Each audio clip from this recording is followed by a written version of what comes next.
बिटिसिनि भबिष्यतखौ नायनानै बिनि दानि बोहैनाय राजनितिनि ट्रेन्ड आरो फैगौ दिनाव जानो थांनाय राजनितिनि ट्रेन्डखौ नायनानै आं सासे राजनितिनि मानसि आङो रायजो राजाफोरनि खामानि मावनो लुबैयो आरो बिटिसिनि समग्र जाति गस्थिखौ राजनैतिक भाबै आङो ज' खालामनो लुबैयो आरो स्पेसियेलि बर'फोरखौ आङो खौसे जाजानो लुबैयो।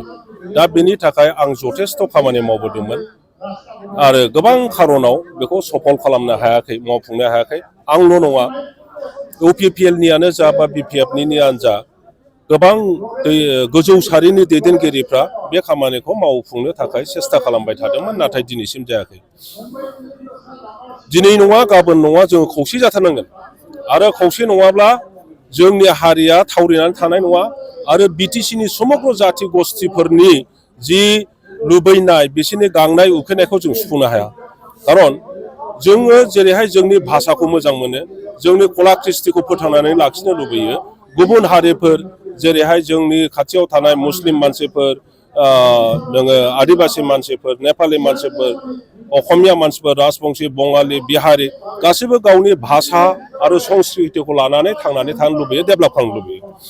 दा बेखौ आं नुदों जे बेखौ मावफुंनोब्ला फैगौ समनि जि राजनितिक सोलिबाय थानाय जे इउपिपिएलनि दारैहाय बियो बांसिन स्कप दङ।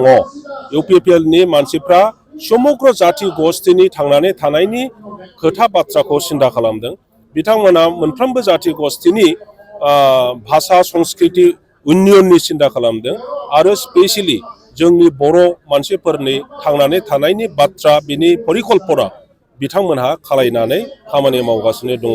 दा ओंखायनो आङो बिथांमोनखौ आरोबाव हेफाजाब होनानै थाबै आरो साबसिनै जोंनि जायगायाव सान्थि प्रतिष्ठा खालामनाय आरो जौगानायनि खामानि मावनाय बे खामानिखौ आगोल लांनो लुबैदों।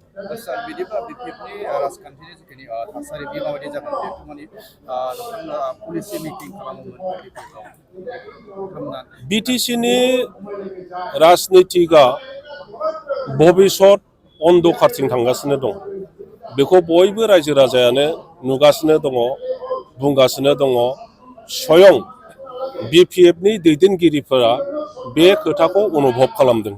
आंबो भाइस प्रेसिडेन्टमोन, आङो स्पक्स पार्सनमोन।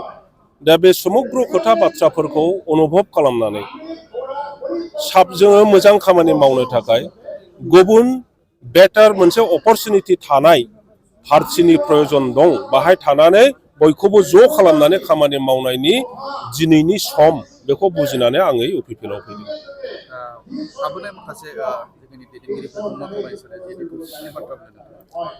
आंथ' खावलायबाय थादों जे बयबो जोङो जिहेथु खौसेनि खोथा बुङो, खौसेया मोननैनि गेजेराव माबा मोनसे द्वन्द्वनि थाखाय जुदि ज' जानो हालाब्ला अब्ला जोङो मावथिफ्रा बबेबा मोनसेयाव ज' जायोब्लानो जोङो ज' खौसे थानो हायो।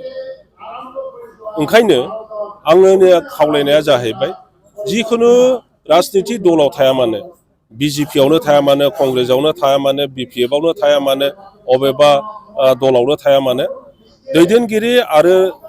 दैदेनगिरिफ्रा रायजो राजाफोरखौ लानानै ज' इउपिपिएलआव फैब्लानो जोङो मोनसे सक्तिशालि दल खालामनो हायो इउपिपिएलखौ आरो बिटिसिनि समग्र समस्यानि सायाव जोङो मोजाङै सिन्था धारा लानानै खामानि मावलांफिननो हायो।